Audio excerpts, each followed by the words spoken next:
The experience is one of profound calm,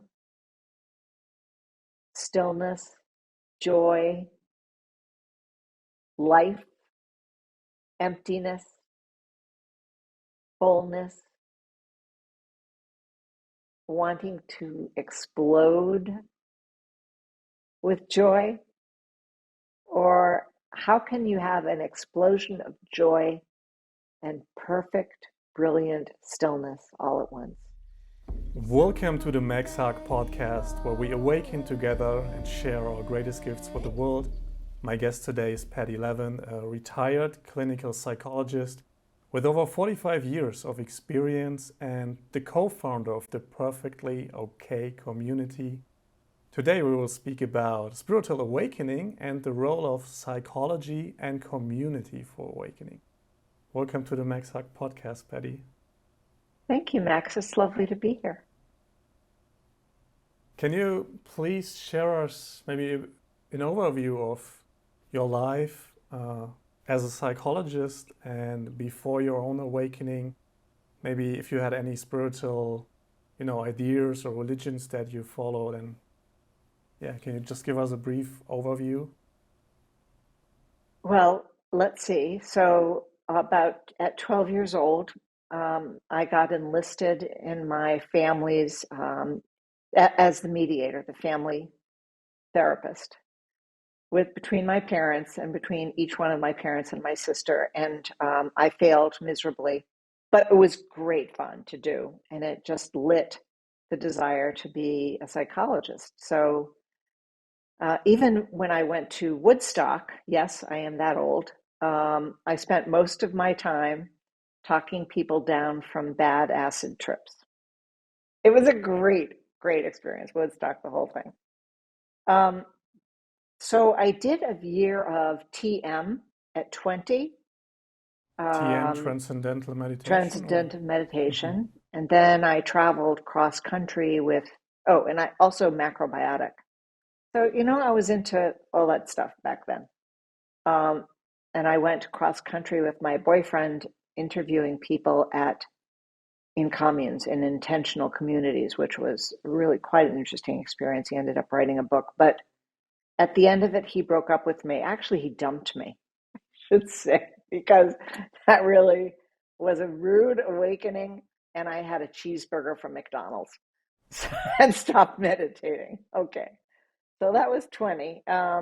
So in that transcendental meditation time, did you already felt like a shift in your life or your shift in how you perceive the world? Not at all. It was very relaxing, 20 minutes twice a day. Other than that, nothing. I had more shifts in therapy, and I mean, I was in therapy from the age of 16. Um, so, as friends of mine in Perfectly Okay community like to say, I was very clean, quote unquote, grown up, cleaned up when I transitioned. So let's see. Yeah. So I was a trauma psychologist. So I did my pre and postdoctoral internships with Bessel van der Kolk in the trauma center in Boston. And then I taught and supervised for years. And I remember John Mack, who was a Harvard um, psychiatrist, I think, and working with um, what was called experiencers at the time, people who had had UFO experiences. John asked me if I would run groups for these people because they sounded like they had PTSD, which I agree. I mean, I had patients like that. So I knew. And I said to Bessel, what do you think? Should I do that? And he said, are you crazy? Do you want forever to be, seen as the UFO person? So, okay, I said no. So there we closed down that avenue of woo. Um, Really, the next thing that I would mention is in my second marriage. My husband had spent 5 years living in a zendo in Japan, between his surgery residency and then coming back to the US and retraining in psychiatry. But he had that Zen thing going for him. And so he taught me Zen, which I hated immediately. Um, so that didn't go very well for me, but I did buy a Zafu and a whatever you call it, cushions. And then one day we're sitting around and talking, and I noticed the light changed in the room. And I said, Steve, did you see that? And he said, what? What?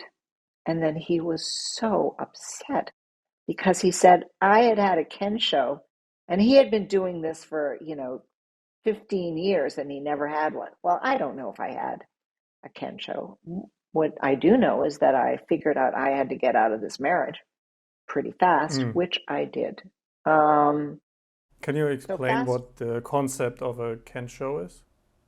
Kensho is a Zen awakening, a shift, a transition into a different form of consciousness. Um, Zen has a number of different names for it. Kensho, Sartori. I don't remember Hmm. the difference between them. And was it just a temporary state, or was it something that stayed with you? I think it was temporary, Max, but I'm not really sure. So I should tell you that going backwards a little bit, in my first marriage, my first husband was also a psychiatrist. And he went to college with Richard Alpert, Baba Ram Dass, and he was in the original LSD experiments at Harvard. And Richard Alpert and a number of other people and my husband all took acid. My husband sat in his own excrement, unable to talk for 24 hours. Dick Alpert had an awakening experience that really never changed. And the rest of them had a variety of experiences. So I met Ram Dass in those days, and I remember thinking, this man is either psychotic or he's somewhere I don't know about. Um, yeah. So, there was a kind of almost what I would say now is like a Shaktipat experience, being with him and just feeling the transmission. That didn't last either. Okay. So that was back with Ziggy. Then we had Steve. Then I married my third husband. And when I was in my 60s, middle 60s, my third husband, who's 7 years younger than I am, kept talking about retiring. He's a cancer researcher, a chemist. He's made a number of very famous drugs, cancer drugs, and HIV drugs too. And he kept talking about retiring. It didn't occur to me to retire because I just love doing psychotherapy. But I don't know, all of a sudden I decided I was going to retire at 68. That was the plan. And my son, who is now 46, had been taking the Finder's course with Jeffrey Martin, and he was a seeker all his life. He spent 9 months living on the Dalai Lama's place in Dharamsala. He spent his 25th birthday sitting under the Bodhi tree in India. So that kind of gives you a feeling of what he did. Anyway, he said to me, Mom, you need to learn how to meditate when you retire. And I said, okay. So in January of 2015, I took the Finder's course. I learned how to meditate. And just when Jeffrey Martin said, oh, people almost never wake up during meditation, the next day, I had a meditation. It was March 6th, 2015, in which my whole life changed. I lost the anxiety that I had had really all my life. That all that amazing psychotherapy and medication and you name it never really changed. Gone, still gone, Hallelujah. Sorry. I can remember what that was like. I also lost that sense of um, existential loneliness that I had had ever since my two sons left home for good, which for them took into late in their 20s, college, grad school, whatever. Gone. There is no loneliness here. Um, let's see. I Everything was great. I mean, I started the Finder's course with people have to take a happiness scale, um, and I was a 9 out of 10. So I was already really happy. I'd never had a period of depression. The worst I had was when my father was dying. I was 24. I was sad. I was really sad for a year, but I don't think that I was depressed or non-functional. Anyway, so when the Finder's course happened, boom, everything changed. Um, What was I the felt type of meditation where you so. transitioned? Yeah, I was going to say that next. So I was doing what's called the eraser method, which I think is Vipassana Dokshen, um, following the breath, and all of a sudden, I was the universe, or the universe was in me. There was no way to know, but the sense of boundlessness and peace was extraordinary and palpable. I wrote it all down, and I have another podcast that I talked about it on. I don't know if I should mention that here. The Awareness Sure. Explorers, Awareness Explorers with Jonathan Robinson, and he does that with somebody else. I can't remember his name at the moment. Anyway, so I that happened, changed changed everything. I kind of became a little disinterested in the Finder's course because, I was already there, but I went through the got it, lost it, I got it, I lost it thing where I felt like, oh no, I've lost this most amazing thing. And my husband, who thought the Finder's course was a cult, said, honey, don't worry. You got it once, you'll find it again, which was amazing that he said that. But he was right. I mean, I would do a GAE and I'd have it again, and oh, I'd be so grateful, and I'd lose it again. And then I had a session with Fred Davis, an awakening session with Fred Davis. And oh, wow, that just did it. I got there again and I haven't lost it since. Mm. How So, did this awakening session look like? let's see. He had me out in the universe, a speck of me. There was no light. Was I still there? I don't know. You could, I mean, Fred's books and sessions with Fred are really quite amazing, and he has at least one book in which he describes the exact method he uses. It's a inquiry method, and in fact, I ended up proofreading it, and a bunch of his books. And every time I proofread one of his books, I felt like I woke up all over again, even though, of course, I didn't. Um, Yeah, so that just helped me stabilize. Now, fast forward. Oh, so that was in 2015. And so I was in the fourth iteration of the Finder's course, during which Jeffrey didn't really let anyone know each other than the small group you were in. Hmm. Um, but then he offered the first Explorers course. And during the Explorers course, a guy named John Conaway, who is now dead, and I connected. John was collecting email addresses for people in the Explorers course. There was a forum, people could talk to each other. John and I created Perfectly Okay, this online community of meetups. We had, 5 back in the day.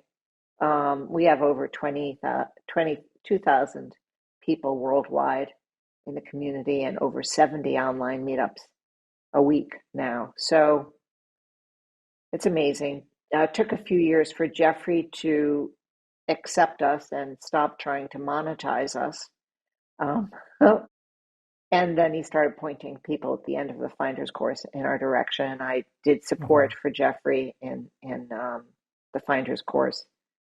Maybe can Jeffrey you and I, elaborate a bit for the people that don't know POK? yes, Like, sorry. what is it, and what's the purpose of it?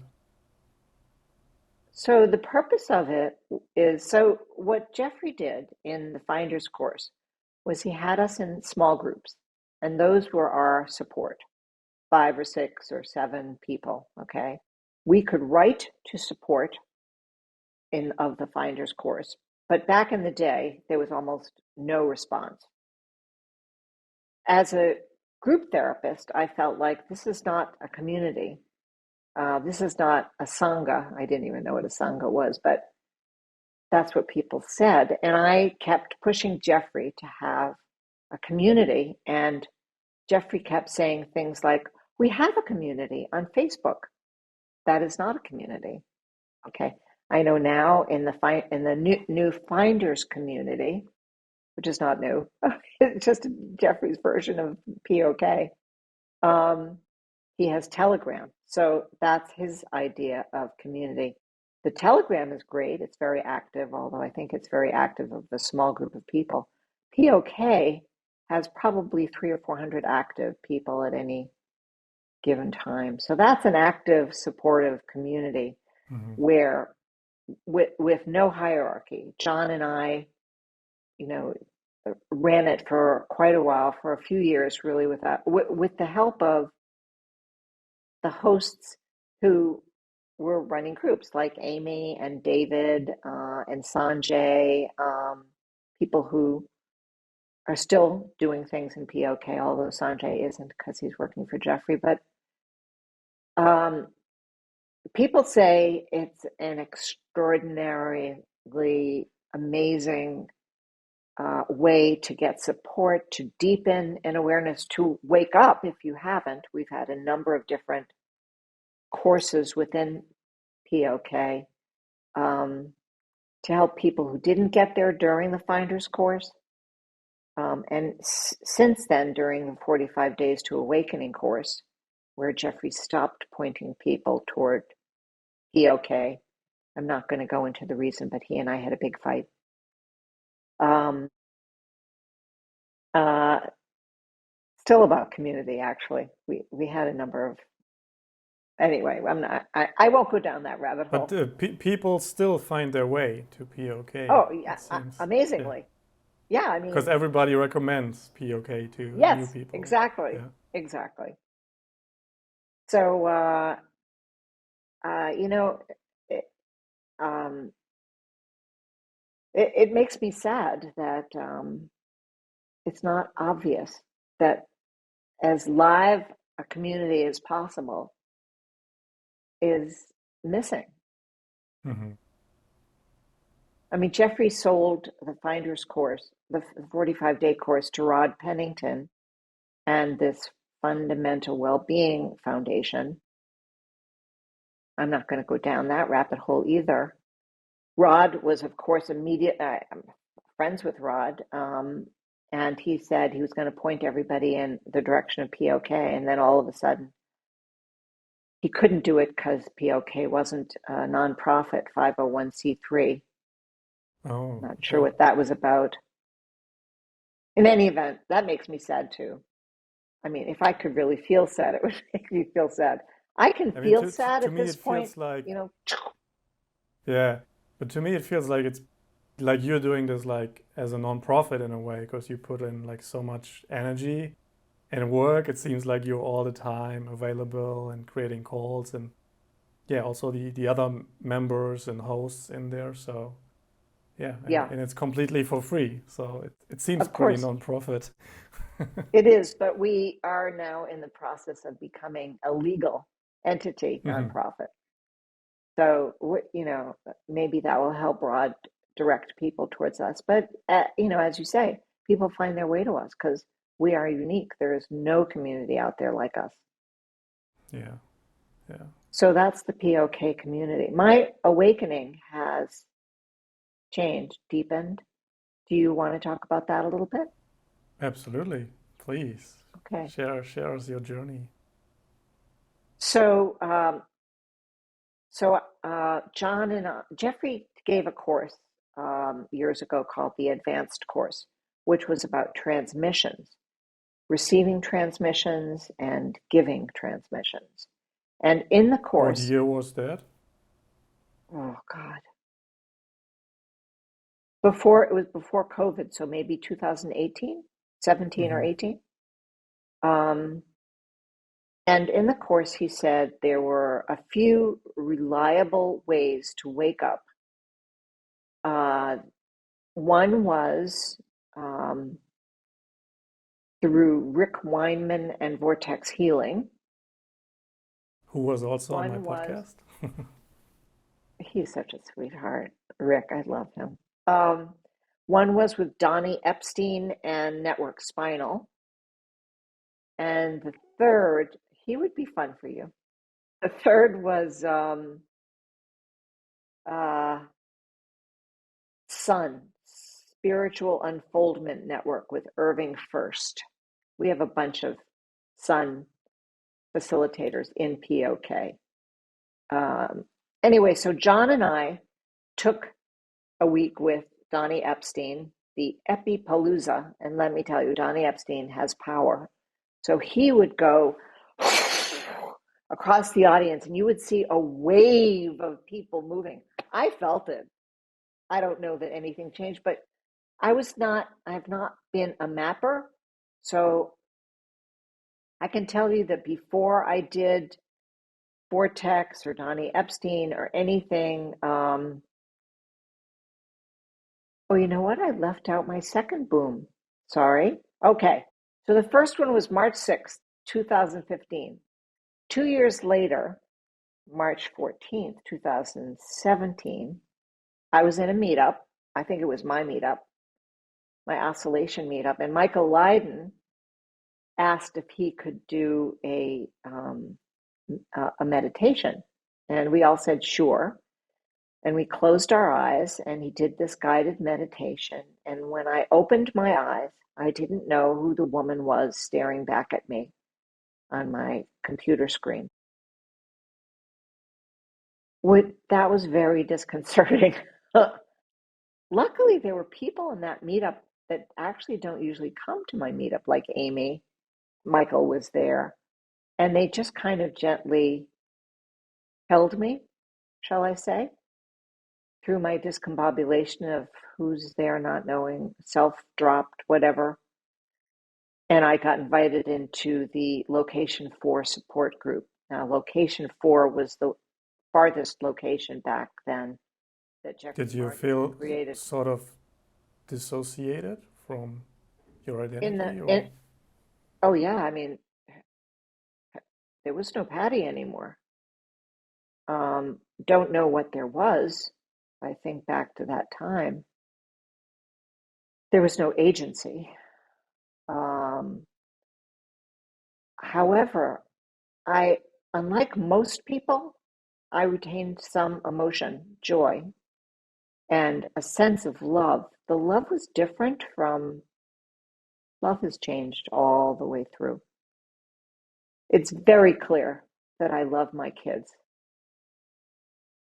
um, and grandkids. But again, I don't know. What difference does it make? In any event, so I bobbled around and I just deepened in it and I stabilized and I guess you could call it location 4. I know it was different from what I had for at least a year before, which was what Jeffrey would call location 3, which was love. Love was everywhere. It was amazing. It was as close as this atheist. I don't know that I would not have an identity as that now, but back then the atheist felt the presence of a divine something or other, not an entity, because, well, I don't know. It was a loving, divine, amazing, wonderful, joyful. It felt the most like Patty back then. hmm. And I said, well, why would I want anything better or more than this?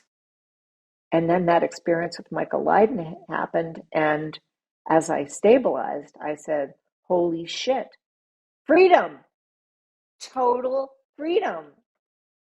And that's what it felt like. Mm-hmm. And it's just gotten better. So then I did the Donnie Epstein thing. I don't know if that's shifted me. And then I did Vortex Healing. Now, Rick Weinman said to me at the beginning, you don't really have to take any course except for the first one because you lost your core veil already. I can't, would you remember what core veil means? I think it's like self, your sense of Yeah, self. yeah, I only understand it's a part of their awakening map, somewhat Yeah, higher up already. Yeah. right. So I don't know. I mean, did I lose that in the Michael Leiden thing? Maybe. Anyway, so then I did that, and I don't know that Vortex Healing changed me, but I don't know that it didn't. So, um, so I was in the Location 4 support group, which disbanded eventually because it was became this incredibly competitive thing in the community, which was pretty sad, where people felt like everybody wanted to get to Location 4 because that was Jeffrey's most advanced location. Mm-hmm. But that's sad and silly, and so we stopped the Location 4 support group. So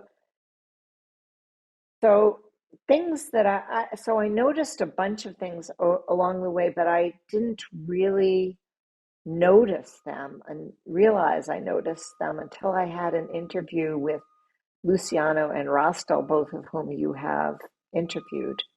And that was at the beginning of December, this last December 2023, where what they kind of pulled out of me were my experiences of I went through this thing where color and light were just psychedelic. I mean, I would be driving and see a sign that would be a brilliant blue or red, and I would stop. I mean, I was a danger in a car, and I would just have to experience it and be with it and be one with it, and it was extraordinary. And so this color and light thing went on for a while, and they gave it a label for what location it was, and Mm-hmm. then I had these brain glitches, which were like brain stutter and pixelating and looking at a tree, and there was like a tree within a tree, and then I didn't know anything. Did you had any And psychedelic experience in your life that you could yes, compare those locations to? not no, well, kind of. So when I was about 18, somebody dosed me with DMT, which was a Okay. horrendous experience. I thought, I mean, I wanted to kill myself, except I was afraid that wouldn't be any different in death. Now, put a pin in that because I did experience that again. Um, I had hallucinated God telling me I was a failure at 18, right? So that put an end to my drug use. Mm. So I smoked pot, but that was about it. Yeah. So okay. So John and I. So hmm, okay, I'm just going to say this because why not? There are lots of different people listening. But my husband and I have an open marriage. We always have. And John and I had a relationship that his wife knew about and my husband knew about. And it was really lovely during the vortex healing. And then I broke up with him and he went into what he calls a brownout. And I had an experience of kind of profound sadness at his sadness. And uh, Luciano and Rostel called it that maybe I was in non-existence. Um, I felt as close as I could imagine to dead, except, well, I felt both. Dead, alive. It didn't last very long, days, weeks, I don't know. I kept a journal and I wrote about the first experience and the second experience. And then I password protected it and I lost the password. So I can't open it and read it. All right, so I don't really care about the past, that's fine. It was really crazy that that happened. Um, so after the John thing, there was a lot of movement. There were no borders anymore, no inside or outside, Hmm. no Patty identity. I couldn't tell you where or when, how this happened. I did do a little bit of 10 Fetters work, mostly desire and ill will. So I sat with the feelings of what it was like to want something to be different, which is a pretty normal human experience, until I stopped wanting things to be different and I just surrendered to the way things are. And let me tell you, that's made a big difference in my marriage. I highly recommend it. And then I don't know what happened. I mean, I didn't do any more work, but apparently I dropped all the fetters. I got interviewed by Boris, who said he thought that was possible. I don't know. Well, anyway, so um, it's really it's everything everywhere all at once now. There's emptiness, Hmm. fullness, there's duality, non-duality, there's all these paradoxes. It's great. It's amazing. There's no fluidity. I had fluidity among locations for many years, which was great because there were so many things in POK that I do, like put out a weekly update and make changes on the calendar and run meetups. And I would have to kind of fluidly go back to a location which felt like I could do that better. Hmm. That's gone. But in its place, there's no need to change locations. It's just all there, all at once. Can you describe your phenomenological experience right now? Like, who's sitting there having this podcast conversation? Right. Good luck. I mean, I look in the camera. I vaguely I recognize this woman, kind of, sort of. Is there a me? Nah, maybe a me. I don't know. The psychologist pops up every once in a while, or things that the psychologist would say. Not maybe feel. I'm not so sure about feel, but say those. I mean, that's such strong conditioning for 50 years. So that's fine. The experience is one of profound calm, stillness, joy, life, emptiness, fullness,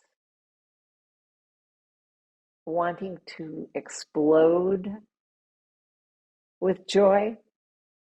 Or how can you have an explosion of joy and perfect, brilliant stillness all at once? That's a great book, by the way, by David Karse. Perfect, brilliant stillness. And that's what it is. Mm.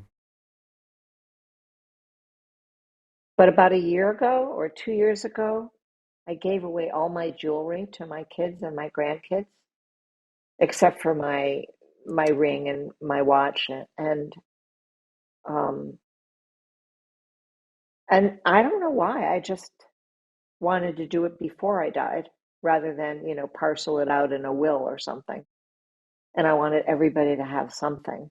And that was great. And then about a year or so later, all of a sudden I wanted to wear jewelry again. So, so I actually asked my granddaughter, who's 7, or she was 5 at the time, if I could take back a pair of earrings and a bracelet. And of course, she said fine because she wasn't wearing any of that stuff. And I did, and I don't know. I mean, it's kind of like Luciano said. At a certain point, all of a sudden, he wanted designer furniture, like from not caring about any of that. But it's not an attachment. I mean, it's fun. It's fun to wear a diamond bracelet, but take it away, that would be fine too. But it's definitely fun. So there are preferences that I notice. I travel with my pillow, which is a baby down pillow with a silk cover. But could I sleep on another pillow? Sure. I was in Barcelona visiting my son in January, and I left my pillow there, and I spent a night in a hotel before I flew back, and it was a dreadful pillow, but I slept fine. So, So I think until recently there was, I guess, quite the misconception about these late locations that you speak yes, about, that you seem to experience, also Luciano, Eric, Rastal. So it's really interesting as you also talk about the emotions that you have, like this wonderful poetic description you just shared. Do you see like any like new research that has been coming out, like or like any trends that you see in the like later stages of fundamental well-being or awakening that seem interesting to you? yes, Like what changed yes. in our understanding? So our understanding was originally primarily informed by Jeffrey Martin's map, or what he calls the Martin Matrix. So there are people who would use Buddhist maps or Brasington, or there are so many different maps, but in the community, the one that has had the most effect is the one that Rostal and Luciano and Eric have created, which makes so much more sense in terms of my experience, although I don't know that experience is still the right word. And also people I know who are here, wherever here is. There's a bunch of us who talk and share these things. And Jeffrey talked about, after location 5, a return to the cave, the path of humanity versus the path of, what was the other path? The The cave? path of freedom. Yeah, that's bullshit. So, you know, do some people want to go into a cave? Of course.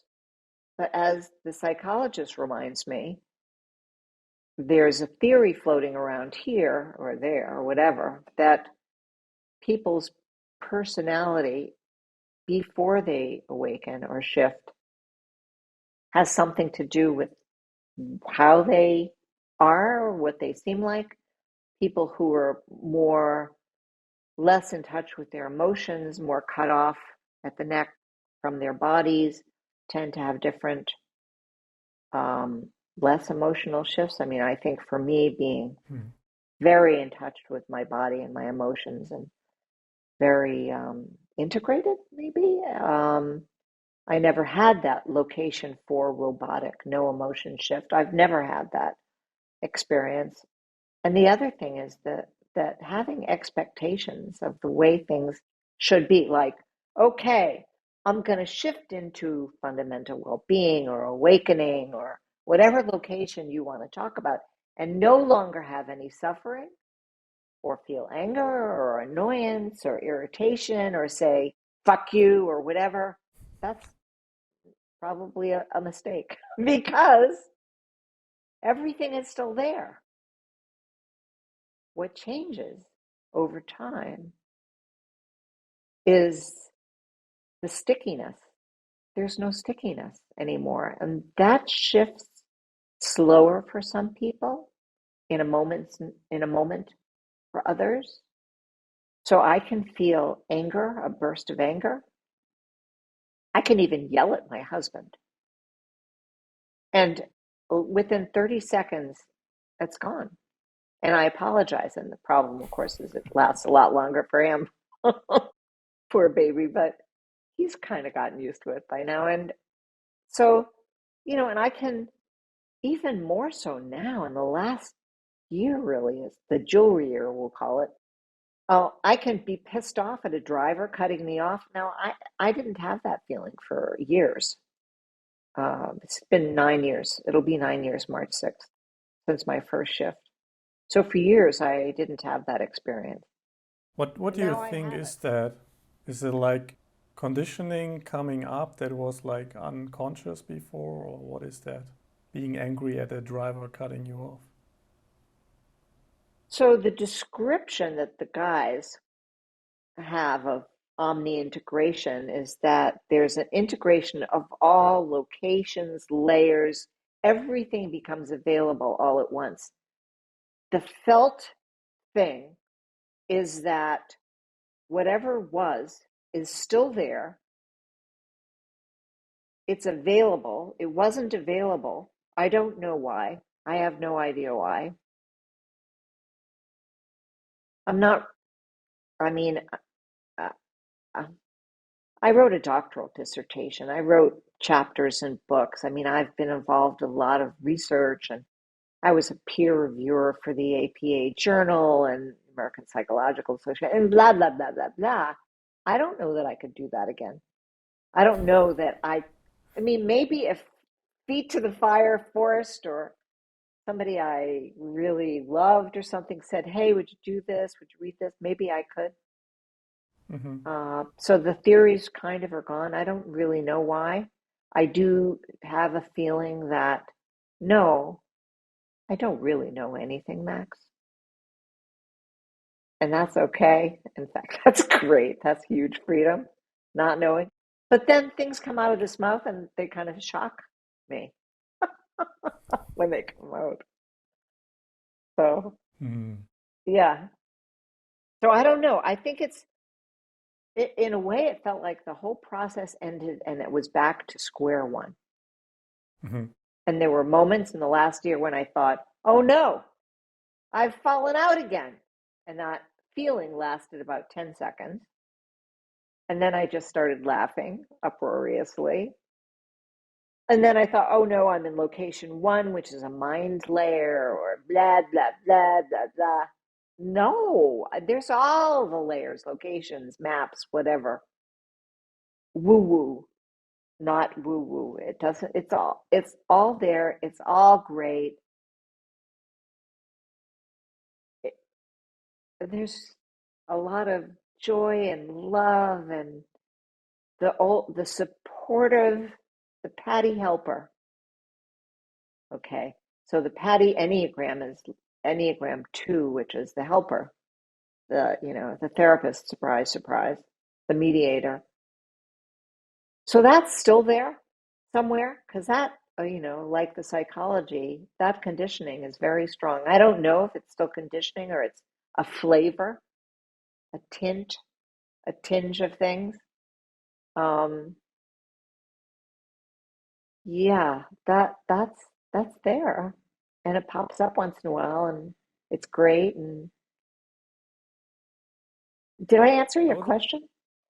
yeah, I think so. I would like to talk more about psychology and trauma, especially Okay. for the people who are listening or watching to this, who feel that they haven't experienced fundamental well-being or awakening yet. Maybe you could share, like, from your clinical experience as psychologist, how does trauma and the general psychology of a person relate to their transitioning to awakening or their chance to awaken?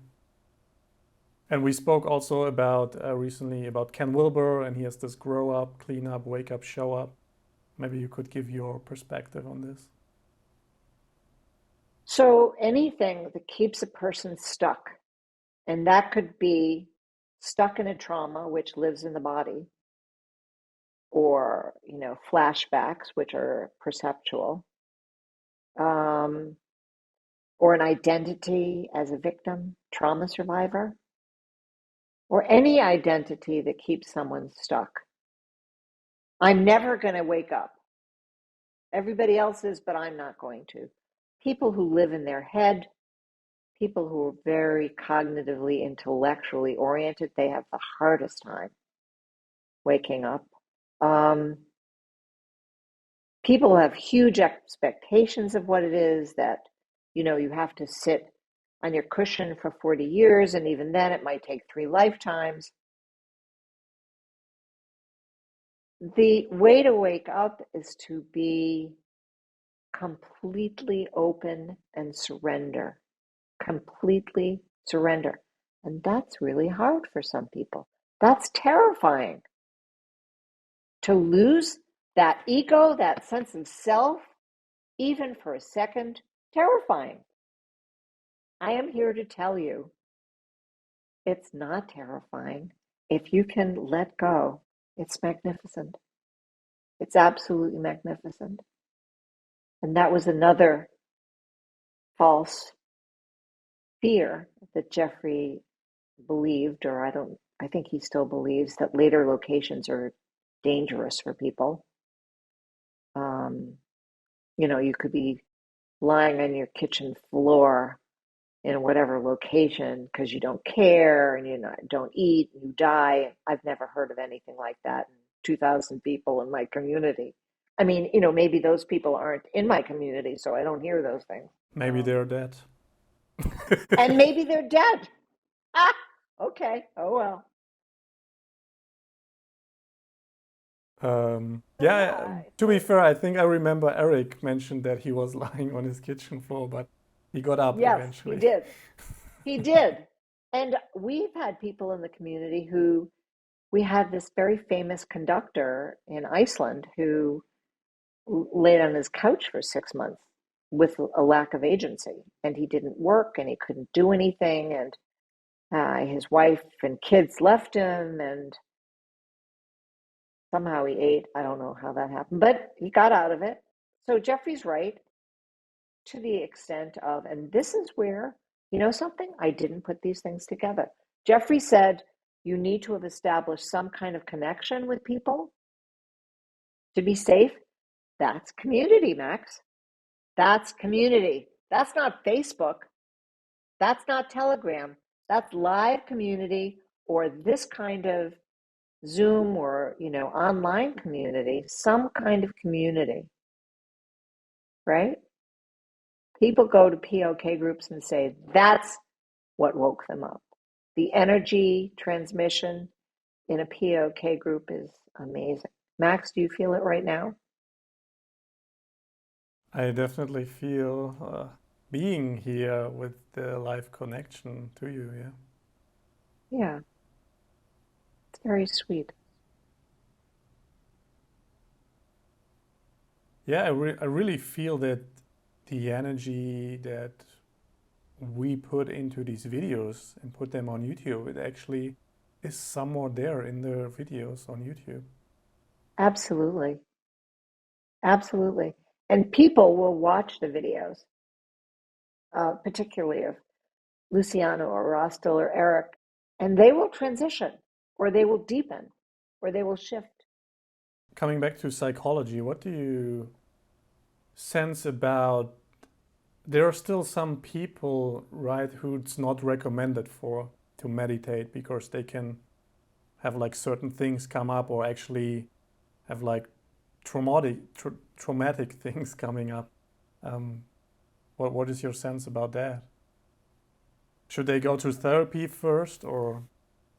Well, yes. I mean, you need to trust your own discernment. So if you start meditating and it puts you too much into yourself that is too disturbed and not cleaned up enough or available enough to just be there and follow your breath, then you need to do some cleaning up, growing up, do some therapy. So with what I notice in the community is, and I don't know what the percentages are, I'll have to say 50-50.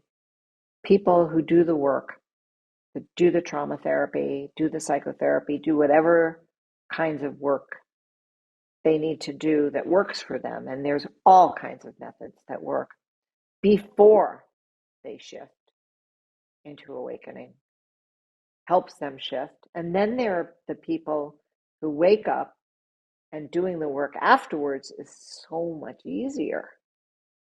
But you don't know that until it's happened. So some people, like Stephanie, who in the Finder's course, Jeffrey had as a guest to help people experience location 4, lack of self, non-duality, as well as PCEs. Pure conscious Right. experiences. Thank you, Max. Stephanie shifted. Stephanie was one of Jeffrey's research subjects, helped him create the Finder's Course protocol. She shifted, I think, Vipassana. No, actualism, pure conscious experience. Actualism.com in Australia is the website. She shifted, and her father had hung himself when she was, I don't know, 6 maybe, and she discovered his body hanging. And that, of course, was a huge trauma for her. And then the way her mother handled it afterwards, more trauma. Mm. And that was just with her. And then she shifted, and that was gone. Gone. But how do you know it's Now, gone and not just dissociated? well, I know the difference between awakening and dissociation. Dissociation has a flavor of discomfort. You might move your head and all of a sudden feel it. You might have a bunch of bad dreams. You might have stuff in your body that's worse or unexplained. It will live in your body. Awakening consciousness is not dissociative. Very present. It's beyond present. There is no beyond, but maybe you know what I mean. Yeah, it's so.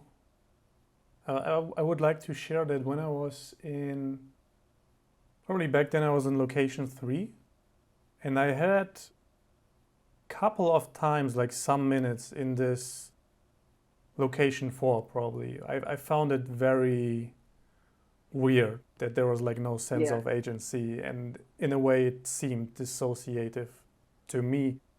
Like, for example, I remember I was in the kitchen. I suddenly had this shift to this dissociative location, and I would just see myself taking a very sharp knife and a cucumber and like chopping the cucumber. But I was wondering, like who's deciding like to chop this cucumber right now? I don't understand. But a thought came up of like, oh, like that's dangerous because I have like no sense I'm doing this, but the knife is very sharp and I could like chop off my fingers basically. Um, so, and then I shared this with my Buddhist teacher that I had this experience, and I was like, what is that? And he was like, yeah, that doesn't sound like what we call awakened awareness in Mahamudra Buddhism, because in awakened awareness, you wouldn't lose that sense of agency. It would still be there, like you would still know what you're doing. So yeah, I was wondering if that has to be, what that was, or because that seemed dissociative to me. There's no So sense of I agency suggest in a way. I yeah. So I think that was way farther along than location 4, and that experience of seeing yourself cutting something is Jesus, location 9. I don't have the stages in front of me, but the guys could, if you met with one of them, they could help you and I met them all. re-diagnose you. You Yeah, met them all, but did you yeah. spend time on you? Yeah, I did that. Yeah, that's how I found out So I'm like between 5 and 7 stably. yeah, at least, right. Because I So thought I was in 2, and then I realized, then they were like, no, that doesn't make sense when you were like in 3 no, before. And yeah. no. So yeah, so all of that integrates. I don't know whether it's time or doing things like not Eric, I mean, Luciano's method was thy will be done and walking in the Hmm. woods and whatever. And Rostel's was sinking in and gratitude. And I forgot what Eric's method was, but, you know, choose a method or just be there and surrender to whatever is. And there's, it will all come together and integrate over time. Get help, don't get help, be in a community. Definitely be in a community. Don't do this alone at home, you kids. I want to ask you if you have any advice for the people who haven't transitioned yet, who feel that they're not awakening. Is there like any specific practice that you would recommend for people to try out? So I would suggest they do the opposite of what they are. So if they feel they are in like a location, well, this is not true as I'm saying this. Okay, so if you are in your head, intellectual, you're sure you're not this, that, or the other, you do drugs to try to get you there, it gives you a glimpse, it doesn't stay. I would do a very body-based method like Lester Levinson, um, Love, or GAE's group awareness exercises, or um, PCEs, or anything that's very body-based, okay? Do yoga, do Qigong, do something that shifts you out. And actually, that's good for anyone who wants to shift. Try, a variety of methods, body-based things. If you think you're stuck, come to the oscillation meetup on Tuesdays at 1 p.m. Pacific time. No, Eastern time, 1 p.m. Eastern time. We'll help you with your little oscillations, or if you're not in the POK community, take a 45-day course, or try that. If you've done the 45-day course, come to POK meetups. So maybe you can Uh, mention what are the requirements to join the POK community. well, it used to be that we only took people who had taken one of Jeffrey's courses. That's no longer true. We take anyone who has a sense of being awake or is in the process of awakening. People from the fetters community who think they've busted the first, second fetter. People in the headless way community. People who are working to awakening. We suggest they take the mini free explorers course, which is a Jeffrey course, just because it helps give you some of the jargon that people use in the community, but you don't even have to do that anymore. But if they want to join POK, they should just email me, Patti at drpattylevin.com. Tell me Amazing. what their situation is, and I will let them in. And we have free mentors. We have, as I said 70 online meetups a week. We're going to have an in-person live conference of 250 people in Denver in October. Angelo DeLulo will be one of our main speakers. Rostel and Luciano will be there. It's going to be an amazing, amazing event. Yeah, we're open now. We are open. The doors are open. We'll put your email The in the doors are description. open. Yes, please. Yes, yes.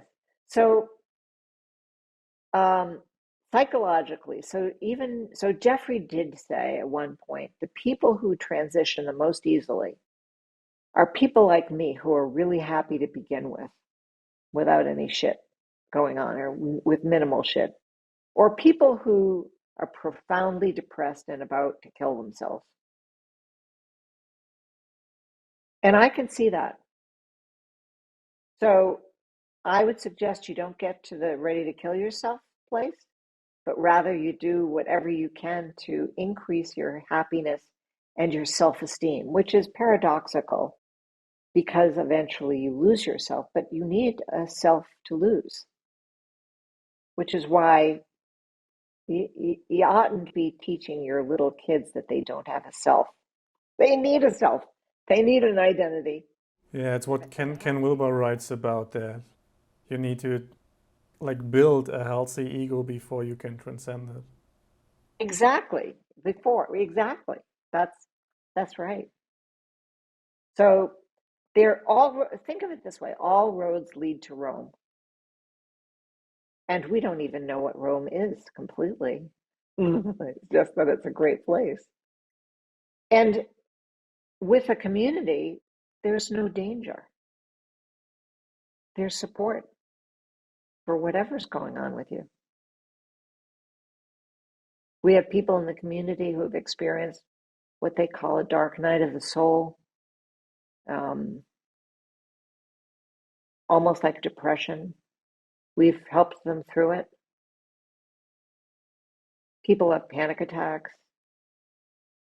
People have Kundalini awakenings that can be very disturbing. We help them through that. Do you feel there's anything more that's important to share? We, in Perfectly Okay, we are not perfect. I am not perfect. I am perfectly okay, which means it's all okay. Surrender to whatever is. Be grateful. Gratitude. Gratitude is a huge, wonderful practice every day. Look around you, be grateful. That's the brilliant part of Jeffrey Martin's protocol, is that he front loads it with positive psychology methods, gratitude, and can't remember the other ones, but boosting self-esteem, as I said, will help you feel calmer, will help you feel more open to all of the different meditation methods, right? All of that is good. The less clenched you are, the easier it is to transition. So do whatever unclenches you. Thanks for watching all the way to the end to learn more about the late locations of awakening and how other people transitioned into awakening and through different aspects and stages. Check out this video right here. And as always, sending you much love and blessings.